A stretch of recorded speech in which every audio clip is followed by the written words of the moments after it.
નમસ્કાર મિત્રો, હું છું જયેશ હિરપરા. કૃષિ મિત્ર ચેનલમાં આપનું હાર્દિક સ્વાગત છે. આજે વાત કરવાની છે ચણા વિશેની કે ચણામાં પાયાનું ખાતર કયું વાવવું, કેટલું વાવવું અને અંદાજિત કેટલો ખર્ચો થાય. તો ચણા છે એ સિમ્બિકુળની વનસ્પતિ છે કે જેમાં રાઇઝોબિયમ નામના બેક્ટેરિયાની ગાંઠો હોય જ છે કે જે હવામાંથી નાઇટ્રોજનનું સ્થાપન કરતો હોય છે.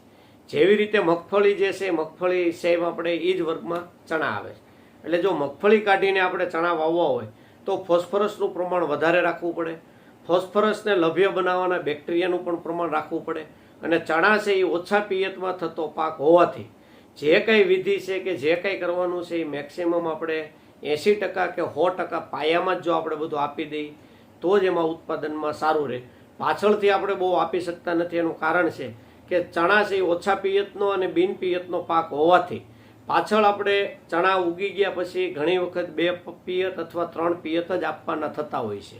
કેમ કે એક પાછળ ફૂલ આવે ત્યારે અને એક પોપટા બંધાય અથવા પોપટામાં દાણો બંધાય ત્યારે. તો ચણામાં આમ જોઈએ તો ચણામાં 1 એકરે 25 કિલો ડીએપી અથવા 25 કિલો 12-32 હોળ અથવા સિંગલ સુપર ફોસ્ફેટ 50 કિલો, આ ત્રણમાંથી કોઈ પણ એક વસ્તુ આપણે લેવાની થાય છે. હવે ડીએપીના ભાવ જોઈએ તો કે 50 કિલોના 1350 રૂપિયા છે, એટલે કે 25 કિલોના 675 રૂપિયા થાય. જ્યારે 12-32 હોળના છે તે 1470 રૂપિયા છે, તો એના 25 કિલોના 735 રૂપિયા થાય. અને સિંગલ સુપર ફોસ્ફેટ છે એના 50 કિલોના 520 રૂપિયા ભાવ છે. એટલે આ રીતે જો ડીએપી અથવા સિંગલ સુપર લેતા હોય તો પોટાશ છે 1 એકરે 15 કિલો આપવાનો થાય તો એનો ખર્ચો છે એ આપણને 500 રૂપિયા જેવો આવે છે. બીજું કે સલ્ફરની થોડી ઘણી આવશ્યકતા રહેતી હોય છે, એટલે કે 90% દાણાદાર સલ્ફર જે છે કે લીસલ્ફ 19 કરીને જે આવે છે એ 1 એકરે 3 કિલો આપવામાં આવે તો એના 1 એકરે 300 રૂપિયાનો ખર્ચો થાય. બીજું બેન્ટોનાઇટ સલ્ફર એટલે કે ટીકડી ગંધક તરીકે ઓળખાય છે કે ફાડા સલ્ફર તરીકે ઓળખાય છે, એ 1 એકરે 10 કિલોનું માપ છે. એટલે 25 કિલોની બેગ છે એ 900 થી 1000 રૂપિયાની આવે છે, એટલે કે એનો ખર્ચો 350 થી 400 રૂપિયા થાય છે. તો આમ જોઈએ તો કે ચણામાં આપણે કોઈ પણ ડોઝ કે ડીએપી પોટાશ અને સલ્ફર અથવા સિંગલ સુપર પોટાશ અને સલ્ફર અથવા 12-32 હોળ અને સલ્ફર આમ બે મિક્સ કરવામાં આવે તો 1000 રૂપિયાથી લઈ અને 1500 રૂપિયા સુધીનો ખર્ચો 1 એકરે આવતો હોય છે. જો આપણે 12-32 હોળ 25 કિલો વાવી અને 735 રૂપિયા ઈ અને 300 રૂપિયા સલ્ફરનો, તો કે 1035 રૂપિયા થયા. હવે ડીએપી વાવીએ તો ડીએપીના 700 રૂપિયા પકડીએ, પોટાશના 500 રૂપિયા પકડીએ, 700 ને 500 1200 અને 300 રૂપિયા સલ્ફરના લઈએ તો 1500 રૂપિયા થાય. ટીકડી ગંધક જો લઈએ તો 1600 રૂપિયા થાય. એટલે સિંગલ સુપર જો પાછું આપણે વાવીએ તો 500 રૂપિયાના, 500 પોટાશના 1000 રૂપિયા અને 300 સલ્ફરના એટલે 1300 રૂપિયા થાય. હવે એમાં જો ટીકડી ગંધક કરીએ તો પાછું 100 રૂપિયા વધે. એટલે ચણાની અંદર આપણે 1000 રૂપિયાથી લઈ અને 1600 રૂપિયા સુધીનું 1 એકરે ખાતર કોઈ પણ આપી શકીએ.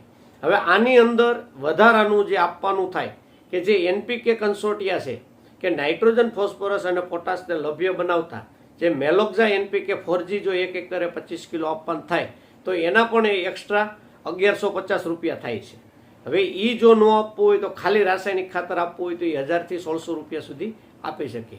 બીજું કે ચણા ઉગી ગયા પછી ડોઝ જ્યારે આપતા હોય ત્યારે પૂરતી ખાતર તરીકે કે જે ગુણ તત્વ અને સૂક્ષ્મ તત્વ જે આવે છે એમાં calcium, magnesium, sulphur, zinc, ferrous, copper, boron, manganese, molybdenum આ તત્વયુક્ત ખાતર પણ આપણે પાછળથી પૂરતી ખાતર તરીકે પણ આપી શકીએ.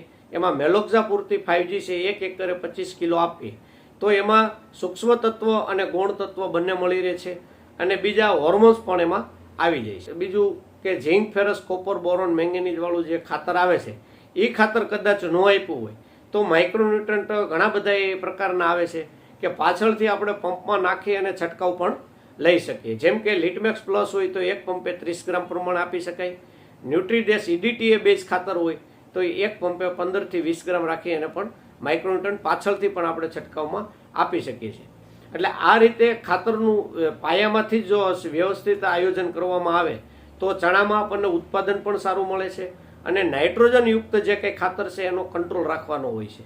જેમ મગફળીમાં આપણે વૃદ્ધિ વધી જાય અને વૃદ્ધિ અટકાવવા માટેની જે પેક્લોબ્યુટાઝોલ કે લિયોસિન કે ચમત્કાર વાપરવી પડે એમ ચણામાં જો પણ આપણે એ વધના સમયે ફાલ લાગવાના સમયે જો પિયત અપાઈ જાય અથવા નાઇટ્રોજન અપાઈ જાય તો ફાલ ભૂલી જાય અને વધે ચડી જાય છે તો પણ તકલીફ પડે છે. પછી નીચેનો ભાગ છે એ બધો ખાલી રહેશે.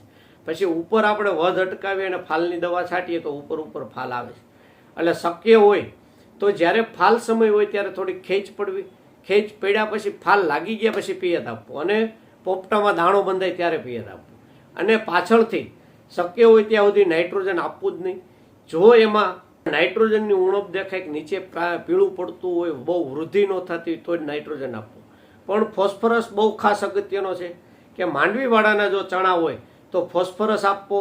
બીજા પિયતે કે ત્રીજા પિયતે લિક્વિડ જે ફોસ્ફરસના બેક્ટેરિયા આવે છે એ પણ પિયતારે પાવા. કેમ કે ગઈ સાલ જોઈએ તો ઘણા બધા વિસ્તારમાં ધારીથી લઈ સાવરકુંડલા ખાંભા પટ્ટામાં જોઈ તો એ બધા વિસ્તારમાં એવું હતું કે લાલ પીળા થતા હતા. એટલે એ લાલ પીળામાં ઘણા બધા ફૂગને પણ પ્રયત્ન કરતા હતા પણ ફૂગનો પ્રોબ્લેમ હતો નહીં. એ જે મેઇન પ્રોબ્લેમ હતો એ ફોસ્ફરસની ઉણપવાળો પ્રોબ્લેમ હતો. ફોસ્ફરસ જે 12-1-0 ઉપરથી સ્પ્રેમાં જ્યારે આપવામાં આવે તો પણ એમાં ત્યારે પરિણામ મળ્યા હતા. બીજું પીએસબી નીચેથી પીવડાવવામાં પણ પરિણામ મળ્યા હતા. અને ત્રીજું કે આપણા મેલોક્ઝા પૂરતી 5G ત્યારે 1 એકરે 25 કિલો આપવામાં આવ્યું ત્યારે પણ એના પરિણામ મળ્યા હતા. તો આ રીતે રોગનું વ્યવસ્થિત નિદાન કરી અને આપવામાં આવે તો પણ આપણે ખર્ચથી બચી શકાય. અને ખાતરનું કેલ્ક્યુલેશન કરી અને આયોજન કરીએ તો જેમ કીધું એમ કે 1000થી લઈ અને 1600 રૂપિયા પર એકરે આપણે પાયાનું ખાતર આપી શકીએ. બીજું 1000 રૂપિયા જેવું કંઈ ડોઝનું ખાતર આપવાનું થાય. એટલે 1 એકરે 2500 રૂપિયા જેવું આપણે ખાતરનું કેલ્ક્યુલેશન કરવાનું રહે. જો આ વિડીયો સારો લાગ્યો હોય તો અન્ય ગ્રુપમાં શેર કરો અને અમારી ચેનલ સાથે જોડાયેલા રહો. નમસ્કાર.